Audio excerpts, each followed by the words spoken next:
Well, hello there, you beautiful people. We now have a Patreon for our podcast. You can subscribe to it in the link on our channel or down in the description. We have bonus episodes for the patrons and also a Discord that you can join once you sign up. We really appreciate you supporting this channel, but we won't keep any paywalls. So all the regular episodes are still available on the channel as usual, but you get some extra stuff if you choose to support us. Thank you very much. All right, I'm going to pull a fancy intro. Check this out. Ready. Well, good evening, crewmates, aka shippers, and welcome to the Ship Podcast. Today, I'm here with... I can't see it. Are you doing the intro now? You said you're doing a fancy intro. Oh, okay, I can do a Well, good evening, crewmates, aka ship. I should have like a... Oh, hello. Wingardium Leviosa. Welcome to the aristocratic YouTube nation. We Mr. Potter. Yeah, okay. Wait, now are we when recording? 50% of the audience left, welcome, crewmates, aka shippers, to the Ship Podcast with me, The Click, and my co-host, one topic at a time. Say hello. On topic. Today, we are going to talk about fascinating things, something that everybody in the industry encounters at some point. We are going to talk about monetary gain versus, well, integrity. How about that, topicy whopicky? I looked up very recently how much my very first paycheck from Google was. 34 cents. Are you sure that isn't that, test amount that they send you just to verify your account? Dang, you know what? No, it is. Because it sounds too little. Because they have to wait for the $100. $100. That's right. There's a $100 cap. Okay, so I figured out which month I received my first paycheck. It was like, it was many months into doing the daily content. Oh my God, it was. Oh, I was slaving away every night, and then I don't know, 700 million videos later, I finally made $100. No, but it takes time. Just that people always look at YouTubers and say wow, that must be freaking easy. Especially what we do. Just, you sit in the closet and read memes all day? Wow, that's the easy. $100. Yeah, uwu for a living. That's take my money, please. But the thing is, the build-up is the most difficult part. I did Reddit stuff. And that's considering my channel already had a decent standing before I started doing this content. I think I grinded for... How many months was it? It was almost a year. I think it was just shy of a year. My first Reddit video went up October, November 2018. And then I worked throughout all of 2019. And then around the end of 2019, November-ish, November, late November, that's when it started to take off. So it took pretty much a year of constant grinding. And that was, especially the last 6 months of that, was working every evening after work, working full-time every weekend to make sure I had videos to upload during the week. Yeah. And that was before I even got the hang of YouTube monetization. So many of those videos were yellow. Yikes. Ooh. Yeah, most of mine are yellow too, especially from the early days, because I was just it's got to go up. It's got to go up. Yeah, same here. It's who cares if I don't make $5 from this? I got to get those. My 10 subscribers are relying on me. Shout out to Ping forget Monster. About me. Oh, that's beautiful. But yeah, money versus integrity and having fun with what you do. And it's something... Yikes, that was a heavy slam in the door. Downside of having an old apartment, some of the doors are swelling up, so you have to really push it to close it. Well, the people above me just seem to have woken up. Closing herself in. Noises over here too. Oh, nice. Yeah, she was tired of hearing me rambling. She was oh my God. Oh, you're not alone. I am not alone, indeed. Oh. Well, I am in this room, but Human One hates that voice. She can hear me. She's very beautiful. She's very mad. She likes the uwu though. She doesn't. She really hates the uwu too. but she does it herself. She is doing it herself. But she does her own version, which is just a rendition of your uwu, which is okay, and not as bad as mine. I don't know. Yours is less offensive, I think. Yeah, I think mine is more casual. But it's interesting trying to find that casual stride in your content. Not figuring out not only what your style is, what your brand is, but also figuring out what kind of audience you want to have. A lot of people just splash out there with as much flashy content as they can to appeal to anyone and everyone, trying to find anyone that'll watch their stuff. But who do you want to have watch your things? You don't necessarily want everyone. I don't. I just want cool No, people. Oh, cool people. Yeah, okay, we're definitely not in the right Oh, area. we're far apart. Oh no. Yes. But that is very true. You have, and that's so noticeable with these, for example, different channels we have, like our main channel, Sad Milk Podcast. The audience is, you notice some similarities because obviously there's overlaps, but the audiences behave quite differently, and they look for different things. They comment on different things. So it is a very different dynamic, and your content does very much create the community around you. And that's something I noticed, for example, with the cursed content. Like, my community is surprisingly wholesome, especially if you go to the Discords, if you go to like the Reddits, all that kind of stuff. But there is that small percent that is like, oh, they joked about something naughty. I know, let's go full racist. It's like, oh, no. It's not something we condone, by the way. If anyone is curious, no. not that you should be. No. No, there are these people that think that here's the scale of like naughtiness. If I go here, some people are like, oh, he started the journey. I'm going to go all the way over here and like say the N-word and all that stuff. And, yeah, yeesh. It's very much the ripple in the pond. And you kind of have to be aware of how heavy your foot falls when you become a larger channel. I'm not that big yet, but I know if I make an offhand comment that I think is just very funny in the moment, I didn't pay it much mind, it can ring very differently for other people. So if I drop a little pebble in the middle of the pond that's very still, the ripples get so wide and so strong by the end of it. And like you said, the content creates the community, but I feel very much like the community creates the content as well. A great example would be our Twitters. When I tweet something out, everyone's looking for the wholesome message. I send out something nice. They send me nice stuff back.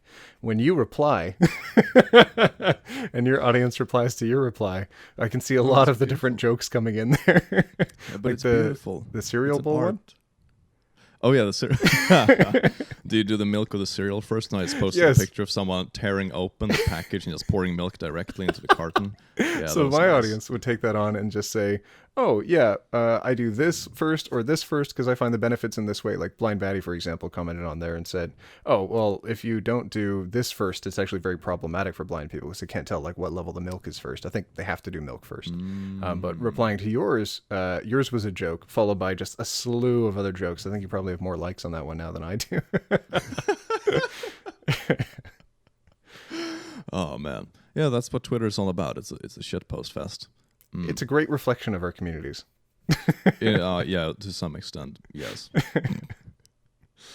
But yeah, it is true that the community creates the content. Like, look at, for example, how many memes we have, or like on our main channels or in the collaborative spaces, that have pretty much been born out of comments, out of people saying different things.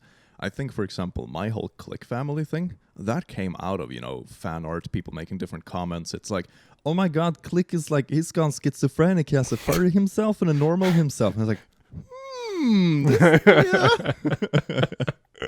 and then it just escalated. Now I have like 10 personalities. But it's good. It was like the same thing with me. Everyone told me I had a terrible microphone, so I bought a new microphone.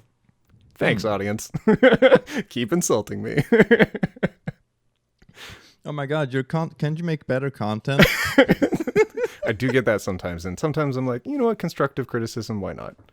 And yeah, I think that's, we listen to our audiences because we're not clout chasing. We're not, oh, computer turned off. Oh no, audio. No, I'm like, audio's still good. Okay. We're not really for me, it's like, no, for me, I would say it's that fine line in between them. Like, obviously, views matter because that's what allows you to do this as a job. If people are starting to dwindle off, you won't be able to do it as a job anymore. But I mean, after a certain point, to me, it doesn't really matter that much. Like, if you can make a living from it and have a little bit of a margin, a little bit of wiggle room so you can have some fun with it, then it's perfectly normal. Then it's like any job or any salary. It's like you won't put in those extra hours and skip out on all your spare time just to make a little bit extra money. It's usually we still work a lot, but it's usually for different reasons. It's because it's fun, or, oh, hey, I want to try streaming, or, stuff like that. But that's the balance, I would say. Money definitely matters because that's the world we live in. We're grown-ups, but it's not the primary thing. There are plenty of other things we could do that, pays the bills, but this allows us to do what we love more. That's essentially it. So I think what I've noticed too And what I see a lot of people, for example, in our behind the scenes group where we talk about things, is that it's so easy to get stuck looking at numbers. Like you start off this YouTube thing as a passion project. You're like, hey, I want to make this video and I want to make people laugh. And this is so much fun to edit. And after a while, it's like, oh my God, my last 3 videos didn't perform as well as that first one I did 2 weeks ago. What's going on? I need that number. I need that fix, man. And I think that's a very slippery slope where you start looking at the numbers more than the fun itself, because then it's probably not going to last that long, at least not if you're an independent creator. It's very easy to work your way into a box that way. If you see the numbers and you see one specific content type brings in the most views that week, you might be like, oh, let me just entirely switch all of my content to that because I want that to be, helping drive the channel. But then, 6 months later, that's all you're doing every single day. You can't really switch out of that too easily because your entire audience is based around that one content type. Like if we only did one very specific subreddit and didn't dip out of that subreddit forever, we'd be stuck. We'd forever be Reddit channels that only dive into that. But luckily, we've diversified our content specifically because we want to do stuff that we just find interesting, not because we want every single video to be like the driver of the channel. We just want, people to enjoy what we make. Now that is very true. It is. You have like 2 different types of content. You have the content that is very flashy, that brings in new people, that typically does very well in the YouTube algorithm. And then you have the more personalized content. For example, the content I make with the Click family, those videos often don't do as well as the like mainstream Reddit stuff. Obviously, because it's like a meme on the channel. Someone, an outsider that comes in might be like, oh, this is weird. But for the people that know what it is, it's like, oh, yeah, I know that little rascal.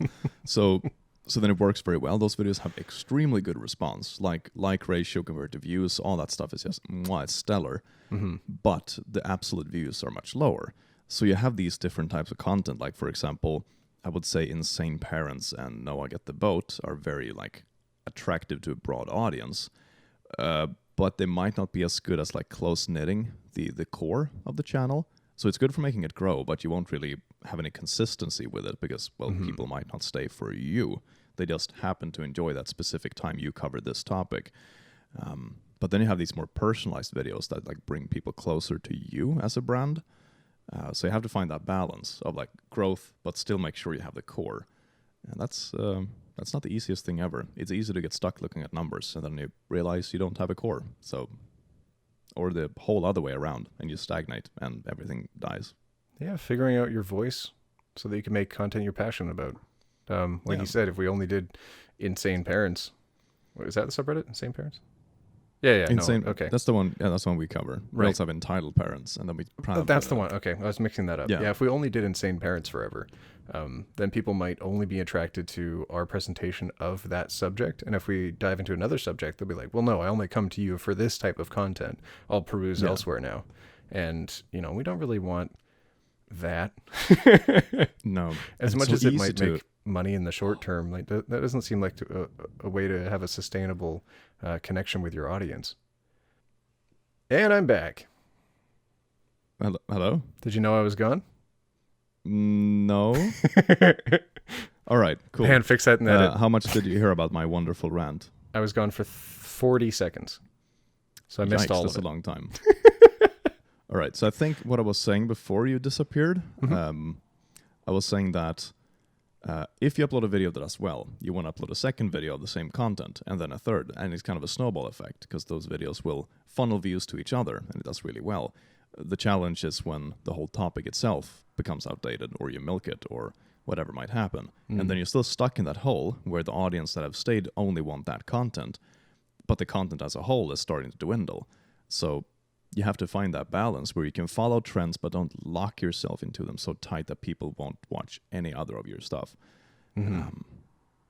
Yeah, that was pretty much the stuff you missed. Okay. Welcome back. Well, I'm sure Pan will just make it black while I'm gone. Yeah, same thing if we were, just trying to throw... If we just drove a bunch of flashy Ferraris all the time, and that was our only drive, people would only come to see the car. And then as soon as we're not driving the car and we're like, let's do ab workouts today, people will be like, I don't come to you for that. Get out of here. Get out of my notifications. And you completely split your audience. Kind of an example would be PewDiePie is so varied in his content. I don't think it matters much what he covers. He'll still have an established audience that goes there. Like he did a workout video today where I think it's like 20 minutes long or something, where he details his workout. I haven't watched it. I don't go to PewDiePie for workout stuff, but I'm still probably going to watch it at some point because I like the way that he tackles things. He comes at it with a whole bunch of different perspectives, and he does splash around a lot. I think people kind of expect that from him, where he's very headstrong sometimes.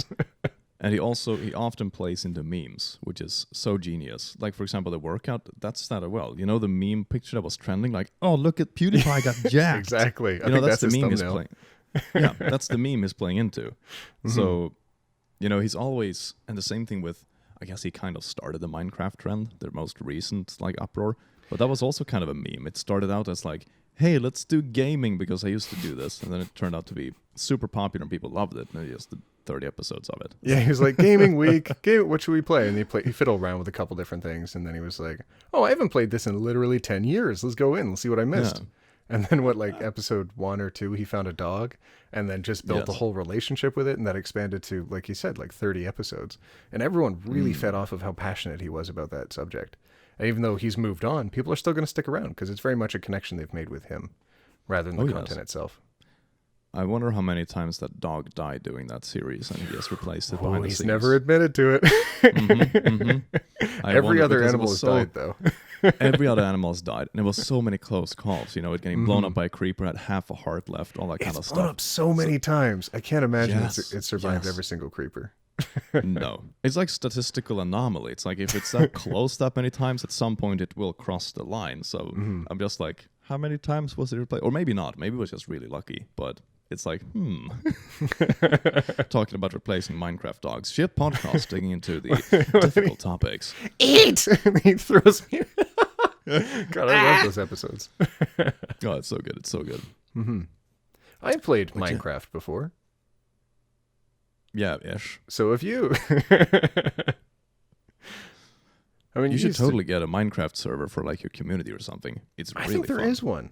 It's less frequented than yours, I think. I think yours has quite an established community on there now.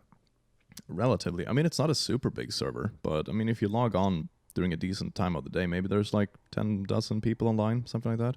And that's more like a passion project. Like, that doesn't make you any money. No, of course not. It doesn't. I mean, that's just a money pit, to be honest. Any kind of server. Discord as a whole is just a money pit, really. But it makes it so much more fun. Like, if we didn't have Discord, it would drive me insane. Because I wouldn't have all these cool people to talk to, wouldn't have the community, wouldn't have the gaming aspect of it. It would make it so much more disconnected. But with that said, that's also one thing, you know, revenue versus, like, passion. Discord, for example, that only costs money. It's... you know, Minecraft servers, bots, you know, with premium that manage different things, different types of giveaways, nitro boosts, what have you. It's like, it just costs money. Discord doesn't really make anything. It doesn't really have any way of generating revenue. But it's still an awesome thing to have part of your community because you get to interact with people. You can have different events or communities or do gaming, all these kinds of things. So everything you do on YouTube cannot be about the money. That will completely take away the soul of it. Like, I think most things we have done regarding YouTube, I'm not counting hours, but I'm counting like things, have not really been about the money. It's like our main channels make the salary, so to say, and then we might have some slow trickling from other places. But apart from that, all the other things, they're pretty much for fun. If we wanted to be monetized consistently, I don't think we'd be producing as much, in your case, cursed content. In my case, like rainbow content. We'd edge more towards other safe areas, like the family aspect. Yeah. If you talk about family connections in subreddits, insane parents, entitled parents, whichever one of those two, fairly consistently, you'll get monetized each time because those are relatively safe. But then as soon as you go into, I guess Noah would be a good example. That's all of mine are demonetized.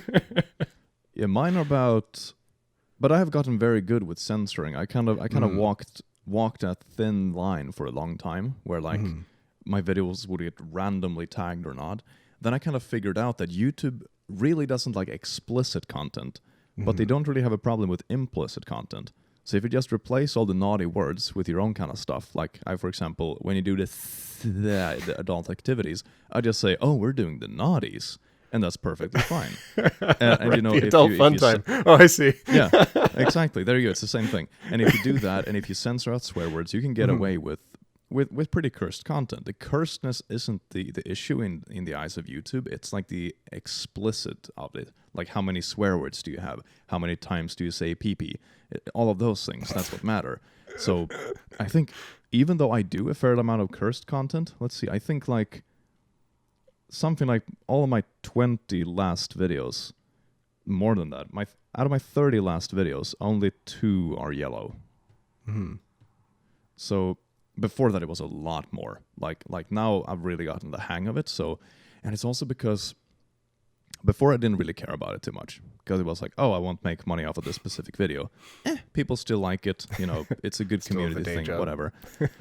Yeah, still had a day job. But nowadays, it's not only about the money. It's also the fact that YouTube completely shoots down videos that are marked yellow. It's like they lose 90% of the views. I didn't really notice that until maybe die. late last year. Huh. Before that, it didn't seem to be a thing. Like, I get a yellow video, whatever, just about the same as a green video. Not like they perform very well, but it was no different between the two. And then maybe October, I think, was when it really started performing differently. And a yellow would get maybe a quarter or an eighth of the regular views. Yes. Yeah, they do really bad. And I've had videos get marked yellow, you know, way after the fact. I had one Insane Parents, actually, surprisingly. That is at, you know, like 800,000 views. It's like the number 3 performing video on the channel. And it was confirmed yellow. Or, I mean, confirmed green. It has been green for like 6 months. And all of a sudden, I wake up one day and it's confirmed yellow. It's like some reviewer went in and just marked it as demonetized. Like, what? I didn't even request a review. It was marked as fine before. There's nothing dangerous in this video. What are you doing?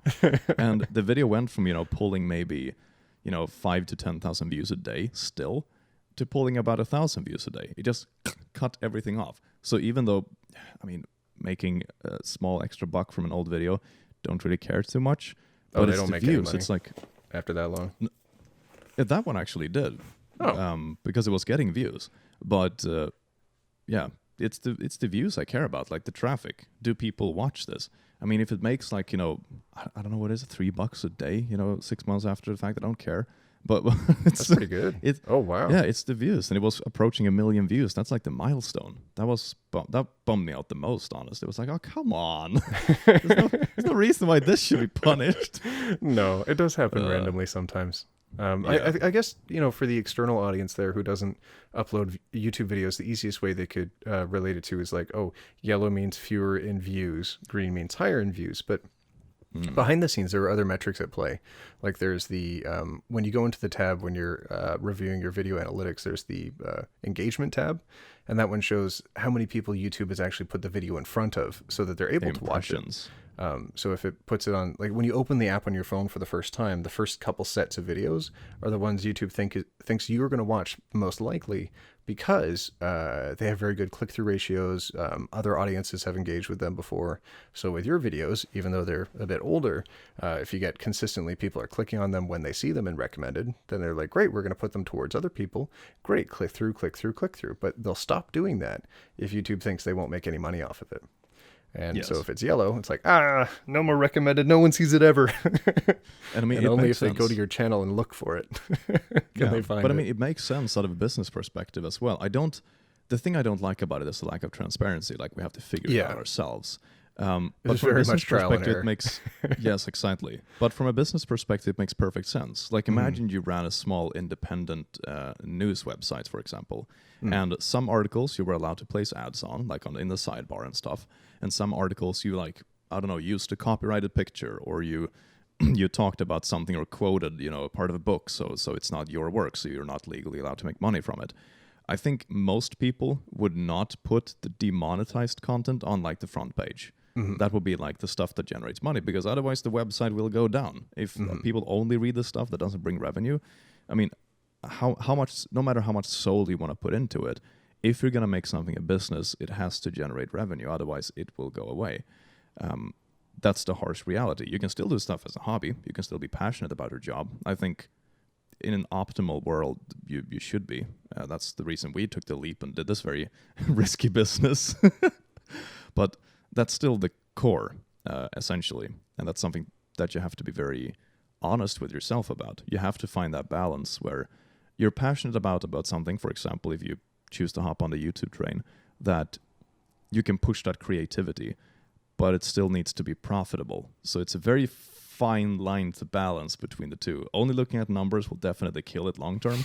And only being passionate, well, then you might not even look at what the audience wants. And then, then it might also go all out the window. It's kind of it's a nice balance between the two, fam. I think we both stumbled into this kind of accidentally in the same way, in that we weren't really eyeing it up as a viable job. We were just doing it as something we're passionate about. And then it evolved into a job, evolved into something that could pay some of the bills. And we're just like, all right, let's go for it. Why not? What's the risk? I don't know. Randomly demonetization, getting your channel deleted, kind of EU or something passing a law so you can't have ads online Oh, that's anymore. right. No more memes. EU, no more memes. But starting a channel with the business mindset might not be the best thing to do. You go out there just to make money. It's not going to have any heart or soul in it. You're just like, hi, everyone. Make sure you swipe up on this video, click like, subscribe, and make sure you follow. If you haven't left a comment yet, make sure you do. Also, subscribe to my side channels. I have 4 of them. I'll list them very slowly now. It's like, I'm not videos with 2-minute intro just plugging everything. Not to knock anyone. I mean, if anyone feels targeted by that content or comment, it's just like, if people like your stuff, they're going to go subscribe to your other things. You can put the recommendations near the end where your core audience is going to follow. You don't want to shove it down everyone's faces right at the beginning. You actually want them to have fun and engage with your content first. Yes. No, I think a good point you made there is like there should be passion in it. And that's very true. All of us that do this YouTube thing, and everyone I know that does it, we all started with it as a hobby. Money wasn't even on the table when we got started. It's something fun. It's something you do because you like seeing people enjoy your content. And then if it reaches the point where you can turn it into a job, awesome. I guess that's, the goal a lot of people go for, turning a hobby into a job. The difficult thing is that you have to find a new hobby because you no longer have one. That's fair. Oh, no. Yeah, that's what I realized after a couple of months of doing this. It's like, wait a second, I don't have any free time because I work with this, and like my free time, which is my hobby, it's also the same thing. What? Yeah, I guess the podcast is closer to a hobby, but it's still work. Streaming is closer to a hobby. It's still a little bit of work, but it's still a hobby. Yeah, streaming is probably the closest we get to a hobby right now. We're pretty much not allowed to have hobbies, Click. No, I consider like music is pretty much a hobby. Let's make a music channel, Click. Oh, what a good idea. Oh, yeah. Well, actually, you've got some slapping tunes on there. Oh, thank you, man. I watched them the other night with the stream. Everyone was clapping along. Aww. I assume. I can't hear them, but, in the chat, they were liking it. Oh, they were like, I was snapping my fingers. I was clapping the clues.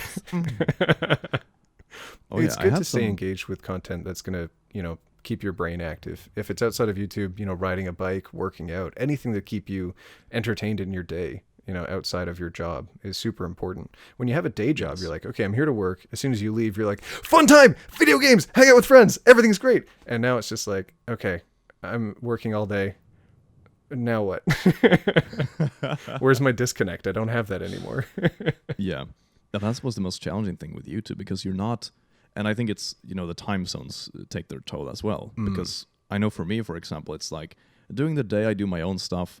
I record it, I send it off to my editor, edit it myself. I work on thumbnails, work on my company papers, bookkeeping, that kind of stuff. And then it's like, oh, now it's 7 o'clock in the evening. Now I can like go to the gym. I can have some dinner. I can relax. And it's like, then everybody else comes online like, hey, let's do a sad milk video. It's like, okay. Oh, your gym's not 24 hours? Ooh, it's too bad. Well, should have got that done in your own time. I have a gym in my guest room.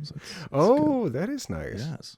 Do you also go to a physical gym or just in your house? Well, not right now. Oh, okay. Well, I mean, no one right now. I mean, in the usual, in the before time. I will before the boomies fell.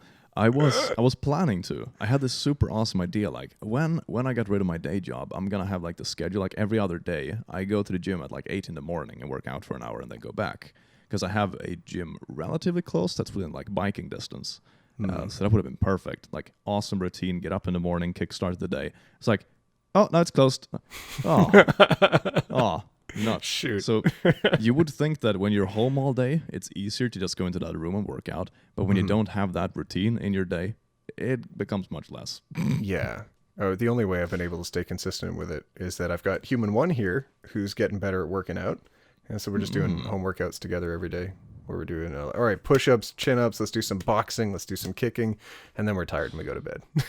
Oh, that's good. Yeah, you have to make sure that she doesn't surpass you. Oh, she's got speedy little fists. Ooh, you'd be surprised how fast she is. She can get right between my guard. We've talked about that before. Yeah, but her arms are she's too got like thin, so 3 or just 4 kinda like chin-ups in a row now. That's awesome. When I started doing that's chin-ups, nice. the first chin-up was a struggle, and she immediately did too when she was starting. So she's Damn, like that's really light good. years ahead of me. Especially for ladies, typically have a harder time because they have more muscles in the legs and less in the arms. So for them, that's like we're like the reverse. For us, it's easier with those exercises. That's true. I got some thick boy legs. I've always had thick legs though. Oh, that explains the thickness in the Manscaped ad. Oh yeah, I can't wait till we can record a new one of those when you get all the products and stuff. Fun. But that's the thing. We like Yes. working with advertisers that we can have a lot of fun with. I don't think we necessarily want to work with an advertiser where like, hey guys, this is the product. You should buy no. it simply because they're giving us money. Okay, now with the video. No, it's too uptight and it's too... that's when it comes to selling out. I still want to make it my ad and something that I can endorse personally. And that's why Manscaped works. So they were super open with stuff. Their Twitter's pretty much, oh yeah, every other tweet is about balls. And then when we were talking to them, we were like, I don't think we mentioned much of it in our ad in the end, but they were like, hey, talk about the C virus and quarantine. That's fun. That's relevant. So, go for it. Well, YouTube and the other places are like, demonetized. So it's... we did mention balls in the first cut. I don't know if we should ever did. release that first cut, but no. with the avocados. Yeah. That did not... for context, that was Topic powdering a couple of avocados and me voicing over it. Not Those are just some powdering fine it. balls. Don't powder it, it's too dry. Do it with something else. And he used like a lotion, I think it was. It's whatever. didn't- I got like a Survivor's pack worth of soap. It's like 8 gallons or something. It didn't look like soap or lotion. What, like 6 liters? It looked very white and sticky. I've done the And, math differently. I think about 6 liters. But yeah, it looks like a white, like an egg yolk, but more white in the middle. Kind of like that. Like if you sneeze real hard, it looks like that. Yeah. I have a video on my computer with one topic sitting down with a couple of avocados in his lap, smearing. All right. them Oh, with that's liquid. enough.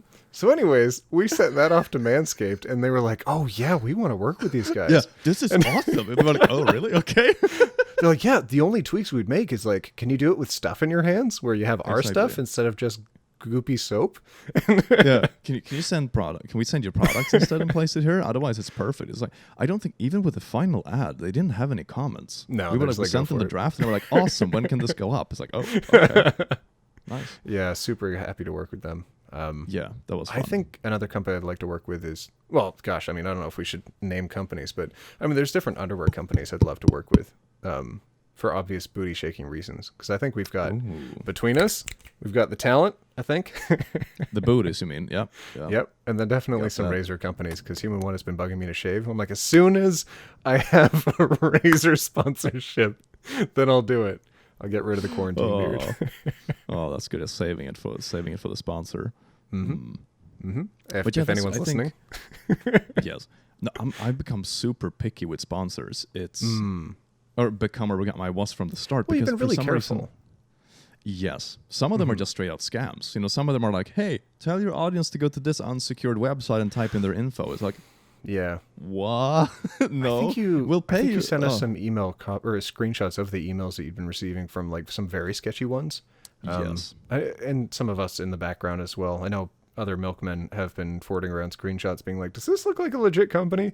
I can't find their stuff. And a good rule of thumb is like, if you can't find their stuff, how can the customers? And then it's not real. It's not real. Run away.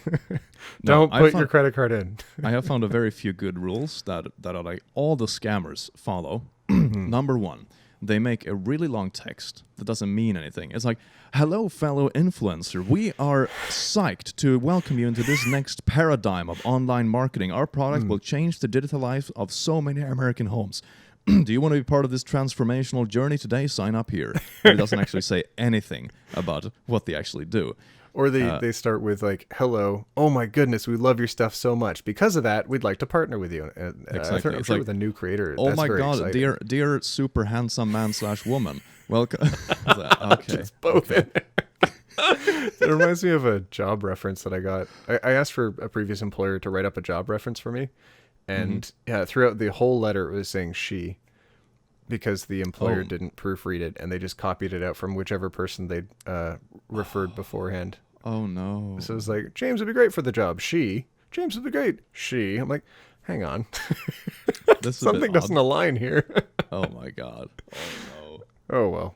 But yeah, if well. you see like a lack of personalization in the message from the sponsor, I don't think they want to Yes. sponsor you. I think they want to get their stuff out there for whatever reason, be it nefarious or otherwise, but they don't want to invest in you. And it's really good finding someone that wants to invest in you because you can provide the good content to your audience.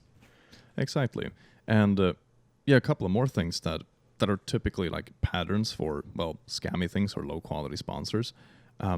Another thing is, for example, using emojis in the title. I knew I've it. had that a I knew couple it. times. Yeah. It's like I had this off-brand AirPod company reach out to me like, oh my God, bam, bam, lit offer 100, 100. We will pay you nothing or close to nothing. Like, okay, be gone. Another thing, if they don't have a signature or an official website, that's a no-no. Yikes. If you ask for information and they provide like the URL links and stuff in a text document that is attached to the email, that's something that I never understand, but I think it's because like the email catches it in spam or something like that because it's shady links. I think if you open something within an email, then they get a notification of that, right? Like I think Gmail tracks that. Maybe that's why. But And then they can see who's don't- extra engaged so they can then ping back. Because anyone can open up any email and be like, no, I'm not going to engage with this. But if they open up the email and the text document, it's like, we're in. I think it pings you. Like, would you like to send? At least that's what it was like in Outlook when I used to have a day job. You could like send a ping along with the email, and it would ping the opener like, would you like to inform the sender that you've opened this? And you can say yes or no. I'm not sure if Gmail has the same thing, but that was I thought it did a feature automatically. back then. But I'm thinking have back. no idea. Human One, are you making noise back there? Hush. Recording a podcast. It's very official business. Super important businessman. Stop talking. You're still making noise. No, so that's one thing that's very interesting when it comes to like morale in business. I think it was a lecture about it. I think it was more towards almost mathematical, but an interesting thing when it comes to morality and business is that it's more statistically likely that someone with a bit more lenient morals will do better. Assuming they don't go so far, they actually, do something straight up illegal and go to jail for it. But if you have a bit of morals that are like swaying, you don't really pay attention to it or don't really care, you are willing to accept other things that someone who is perfectly moral would not accept. So essentially you have more options. You have more situations statistically that you will have more options to solve basically, or find solutions for, or just, play the system essentially. And that's why it's so easy the to creator go down has flexible morals or the advertiser has flexible morals? Oh, both, just as business in general. Okay. Got it. So, for example, if you want to make money, let's say you're an established creator, for example, and you're looking for sponsors. If you don't really have any specific morals, it's easier to make more money because you can accept anything, basically. Gotcha. Assuming you don't get in trouble for it, like it's actually illegal. Whereas if you have very strict morals, like, okay, I'm not going to promote mobile games because there's too much gambling, for example. Not saying that people that accept that specific ad is bad by any means. I've seen people do amazing takes on it. But as like an example that people are familiar with, if you're willing to accept that, you're more likely to make more money. It really is that simple. So, but it's also a question of longevity. Like, if you accept too many things, people might stop listening to it. So there are many aspects to consider, but there is a reason why you can find people that promote stuff in a immoral fashion, or people that, for example, target kids a lot. You've seen some of the larger creators on this platform, get in trouble for it and doing all kinds of shady stuff, like, oh, bug your parents about buying my merch. It's like, yeah, cool. What's up, Squad Eagles? Get this bird on your shirt. I don't remember what they say for that merch, but it's just like that. Squad. I don't know what they're called. They're like a squad or a gang or whatever. But yeah, you can't plug your merch to kids and then tell their parents to go buy it. What? Yeah. Put up good stuff, and whoever can buy it can buy it. But don't plant the seed in there. Between what is ads and what is not, because kids can't tell it apart. Kids don't know the difference between ads and just genuine chatter. I saw one piece of content that was, I think it was reviewed by another YouTuber, where they were going through, it might have even been Danny Gonzalez, I'm pretty sure. I'm 100% sure it was Danny Gonzalez. Everyone go look at Danny Gonzalez. But he was watching another guy film his brother in a school playing Fortnite. And then it leads into this whole storyline where the kid gets arrested and put in jail. And then the brother sneaks him in an Xbox to keep playing Fortnite. And he's like, guys, oh my God, the guards won't let him play Fortnite. You have to go out and buy the merch. We need to sell $1 million of merch by next week, or else he can't get out of jail. Tell your parents, everyone go get merch. And it was like, oh, that's so manipulative. Because it's just appealing to whoever's like super invested in Fortnite. It's like 5-year-olds, 6-year-olds, and they're like, I have to go do it. It's YouTube. They need me, right? Yeah, they need the help, and it's also for Fortnite, which is something I like. Yeah, boo for manipulating kids. I think we can say that. I think we can burn that bridge. Don't manipulate kids. That's not a very. It's not a very controversial opinion. No. It's not a hot take. Okay. No.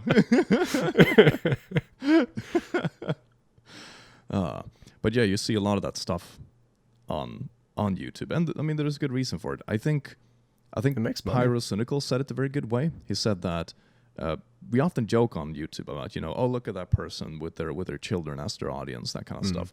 But the truth is that even though YouTube has a very broad spectrum of ages and demographics, younger people typically are the ones who spend the most hours watching your content because they have the most time. They don't have kids of their own yet. They don't have full-time jobs, most of the time at least.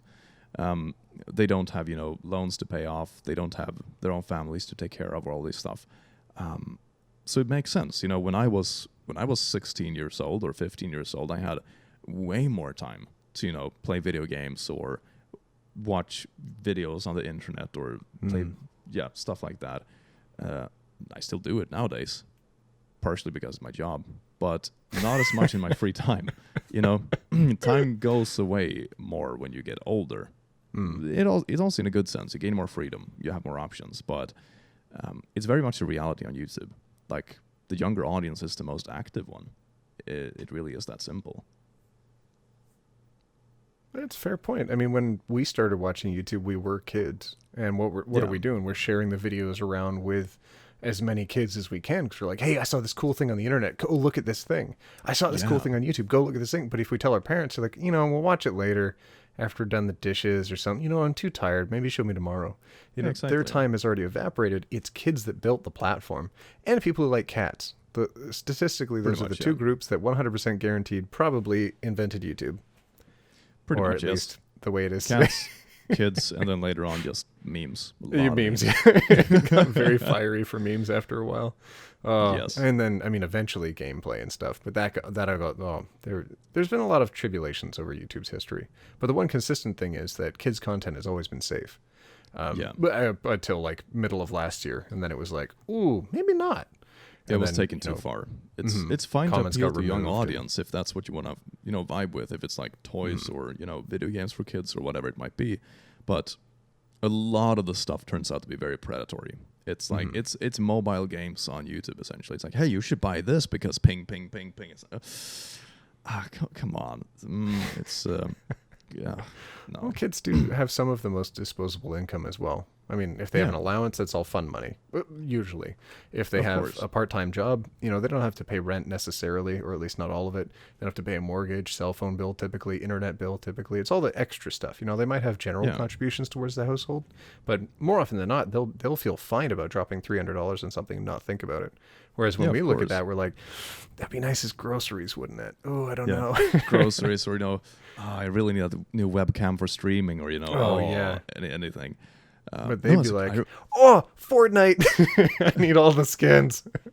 no, that's very Clash true. of And I remember Clans. that as a kid, like all your money as a kid is essentially disposable, because you typically don't pay for your own food, apart from the occasional burger you buy with friends, or candy or whatever. But it's not really crucial. Everything Those else, like your 5-cent candies allowance, got me through some birthday dark money. days. Sorry. Oh, the 5-cent candies, they got me through some dark days. Oh, I remember back in the day when chewing gum, the small chewing gum, used to cost like half a crown here in Sweden. I remember back in my day, gum was better. Gum was cheaper. Me and a friend did that once, actually. We put our allowances together for I think it was. No way. I think we had 50 crowns allowance, something like that, back in What those is days. that in real money? In real money, thank you. It's like $5 roughly. Okay, I was With throwing the- some with the- subtle shade. With the current Canadian dollars, really? You're gonna talk about real money? All right. Oh, anyway. shut up, Click. No, that's fair. That's fair. I have what do Americans call it? Monopoly money, I think. So Yes, it's all the different yes. colors. It's snow and syrup. So so what we did is that we had like 50 Swedish crowns, which is, with current exchange rate, it's about $5 each, and we put that together, so we had like $10. And back Oh. in those days, those chewing gums only costed half a crown. So with 100 crowns, you could buy 200 pieces of these chewing gums, like in small wrapping paper. And we were sitting playing Nintendo GameCube. It was a Friday, and just playing Super Smash Bros, Mario Kart, like all evening chewing gum. That is the only time in my life that I can remember I had like a workout strain pain in my jaw. It was so much gum. Oh, it was beautiful. Those were the days. It must have been like, I played GameCube. It was probably back in like 2002-ish. We were like 10 Things were years old, I simpler think. back then. Yes. 5-cent gum. That was a big thing too. They had little comics in there. Chew them up. But yeah, money Yeah. feels different back, than when you're a kid. It's very much It does. throw it at whatever you want, as It long as does. you have enough to throw at whatever you want. And who's there to shame you? Not yourself. Now that you're older, you'll shame yourself if you throw money at stuff that you don't need. Yeah, but it's also, I think it's you value money more partially because it's your money is essentially your time. It's like when you have $100 in your hand, it's like, okay, I have to spend this many hours to make this $100 again if I waste it now. So I think that makes it more selective. Obviously, you also have much more money to play around with. As a kid, you had like $5 a week or whatever your allowance was, but it's also money you just got automatically. It didn't matter what you spent it on. You're always gonna get the next one next week, guaranteed, unless you do something naughty.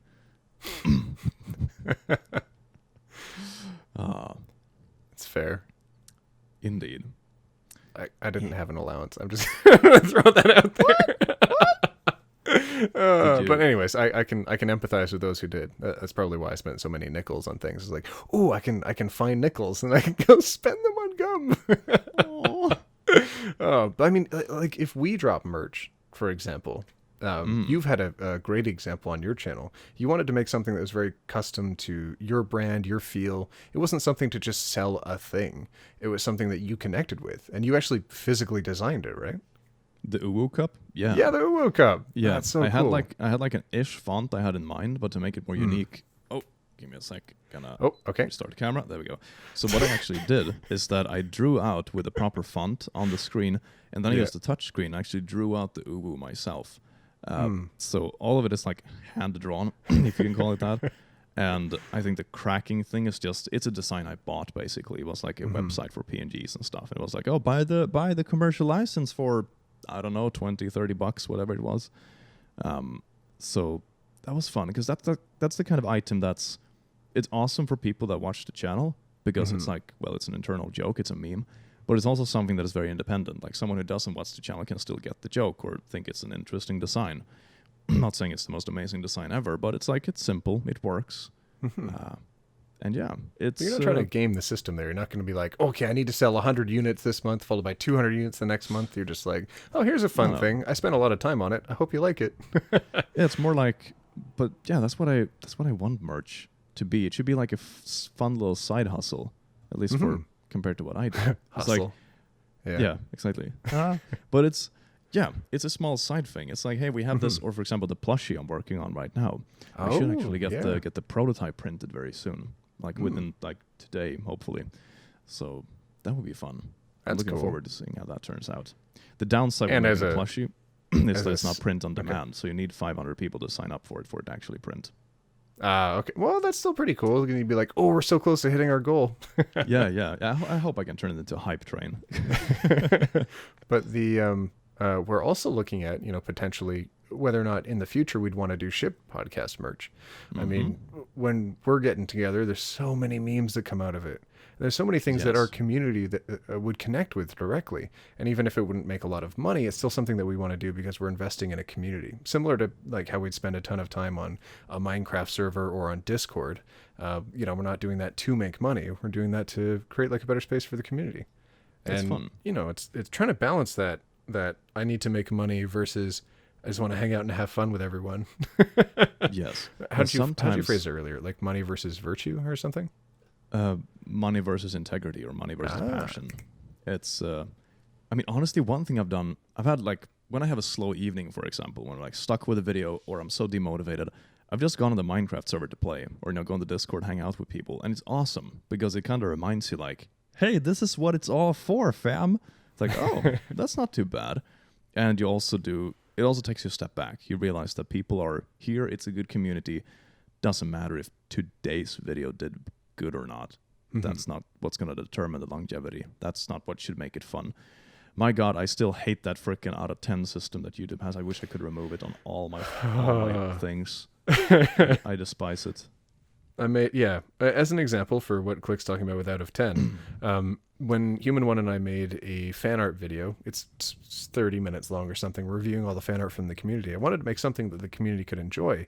YouTube didn't really show it to anyone. They didn't think it was great. And then it got 10 out of 10, which is the bottom rating. It's saying, out of the last 10 videos, how did this one perform? And YouTube was like, it's the worst. It's bad. Never do this again. And you're a terrible creator. You should quit. And it's like, all red arrows. Oh, all red symbols. Oh no, it's all bad. Yep. And then when you get a 10 out of 10, it's like fireworks. Oh, it's so manipulative. Yeah, when you have they literally have small firework animations when you have a 1 out of 10 video now. It feels so pandering. It's like, oh, look at you, you little good boy. Yeah, go for it. Yikes. Congrats. And I don't like it because videos, they perform so differently over different time frames. For example, let's take Insane Parents. It's one of the more popular series on my channel right now. And they don't typically pop off that much in the very start. So when you upload a video, like YouTube shows, oh, this video is just a 6 out of 10. It's doing like average, mediocre-ish. But then they always, keep growing over time because they're slow videos. People watch them over a longer period of time. They're more timeless than some of the more poppy memes. So they work really well long term, but because of the system, YouTube keeps telling me like, this is a bad video. But if you come back to it weeks later, it's like one of the top performing ones. So it's like, just give me the option to remove it, please. I hate it. It's not metrics important to the creator, but metrics important to YouTube. Because they want the most bang for their buck immediately. They don't want to look at the long term. You've got like 1 billion hours being uploaded every second. They want everything to be right at the front and then never thought about again. And we're creating stuff. It's like, oh no, if you find it in like a year from now, I still want people to be able to enjoy this. Yeah. No, there is very little longevity in videos nowadays. It's kind of a shame. It's which is why buy our merch. Tell your parents. Tell your parents to watch our videos. It's such an easy trap to fall into. To be like, oh, I see my numbers dipping. I need to sell stuff. I need to make money somehow because YouTube's not making me any money. And that pushes a lot of people. Like you said before, when you perhaps have flexible morals, you can have a lot more opportunities. Because if you're like, for example, if you are against PETA, you'd be like, no, I'm never going to accept PETA. But if you just didn't care, you'd accept PETA as a partner, for example. Just a controversial figurehead off the top of my head there. But for us, you kind of, I've lost my train of thought. Actually, I'm not sure where I was going with that. Integrity, something like that. Yes, integrity. Yeah. Oh, I thought you were gonna keep talking. Nope. No, so yeah. So if you have less integrity, it's easier to pick up options. You have more options because, I mean, if you're gonna promote a website that sells CS:GO skins, you're not gonna care if it has some gambling elements. It's if I you're remember not that read up on it. Yeah, that was a big Yeah. scandal. Oof. But if you're really like, hey, I know a fair part of my audience are like young teenagers, and they are very, very vulnerable to this stuff, maybe I should not promote it. And then you have other people that do it really well. For example, one really good vibe I get from, for example, internet historians, raid ads, is like, hey, I'm just gonna have fun with this ad. I most people watching my videos know what to expect out of a mobile game, so not really tricking anyone, and that's like the good way of doing it. But when they reached out to me, I was like, I don't get the feel that they will let me be as honest as I would like to be, because I can promote it like honestly, like, hey, it's got good graphics for being a mobile game. It has some entertaining elements in it. Don't play it so much that you're willing to spend $500 on it. Like, honestly, Yeah, play it for fun. Don't give them money. I don't think they'd go for that. No, like if I could promote Raid the way I wanted to, because I did actually play it a bit myself when they reached out to me, and the conclusion is pretty much, well, if I'm waiting for the bus, if I'm waiting in a bathroom line, if I just want to kill some time before going to bed, like, sure, it can be like entertaining enough. It's not a complex game. I mean, as a gamer, someone who plays like real games on the big computer, it's not a comparable to a real game. But as a mobile little fiddling thing, it's perfectly fine. If you don't invest too much in the gambling aspect and purchasing stuff, it's absolutely fine. But the problem is that they don't allow you to say that. It's like, oh, comparable console graphics, like the new game breaking. It's like, nah, come on. It's console graphics, but they're this big. Yeah, but someone put that so well, like console graphics. What do you mean exactly by console graphics? Like, do you compare it on, Minecraft Bedrock Edition, or do you compare it to like the new age console in full HD? Because I would say the graphics in that game, it's kind of like something like Xbox 360 days-ish. It's like, it's fine for being a mobile game, but don't compare it to like modern graphics. I would say it's a bit below like Diablo 3 graphics, something like that. And also much easier to make because the cameras are much more locked in place, so the models can be like one-sided and stuff.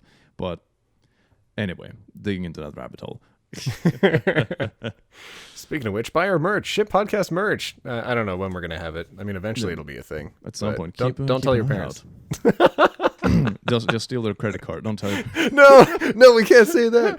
Oh, VoiceOver Pete got shut down for that when he really. He even did that meme thing with Keanu Reeves wanting your credit card. Oh no. Yeah, that's how he got. Well, it's how he blew up onto PewDiePie's radar way back in the day. Fiverr. Yeah, Fiverr. That's right. Oh, I was watching his live stream the other day. He actually talked about it a little bit. He didn't go too in depth, but I didn't realize how much money he'd lost in Fiverr's system that they still haven't reimbursed him for. How much did he lose? He was saying in the tens of thousands. Jesus Christ! Yeah, of completed work orders that people had paid for. And he just wanted his money out. Like, kick him off the system, fine, off the platform, but just give him the money. That is so shady. That is so shady. Like, it's like a company firing you and saying, this paycheck that on its way in that you've already worked for and you already had hours sign off for, we're not going to pay you that. We're just going to ignore it. Like, that's the thing. Like, you can't look at internet jobs that way anymore. No, like you can't look at it as I've put in 10 hours and need my 10-hour pay. It's like No, you can lose it at any time. I was actually thinking about this the other day when I was thinking about YouTube. Like, what is YouTube? Is it a workplace? Is it a platform? What is this? And the conclusion I came to is that the closest way I can describe YouTube nowadays as a YouTuber is a mix between a label and a government. that's essentially, for us at least, that's essentially what it is. Because they decide what we can make money on. They decide how big of a cut they take. They control the platform, so to say. And our cut to YouTube is essentially a tax. The cut they take out of AdSense. But then there's also like a label. They distribute the stuff, much like, CD companies used to be with artists back in the day, but on a much more lenient basis. And that's pretty much what it is. It's a label mixed with the government in the digital space. That's pretty much what YouTube is for us, which is kind of interesting. I don't think it's ever happened before. I just had my eye on the time, and I realized it's time to go into the bonus episode. Oh my god. Well, if you haven't already, we have now made the bonus episode available for all Patreon tiers. So even if you sign up for the lowest tiers, you will still have access to the bonus episodes. Yes, that is amazing. But we'll see you there. Or if not, we will see you next week in the next episode. Take care, everyone. And this has been The Click and One Topic, signing off. Mwah.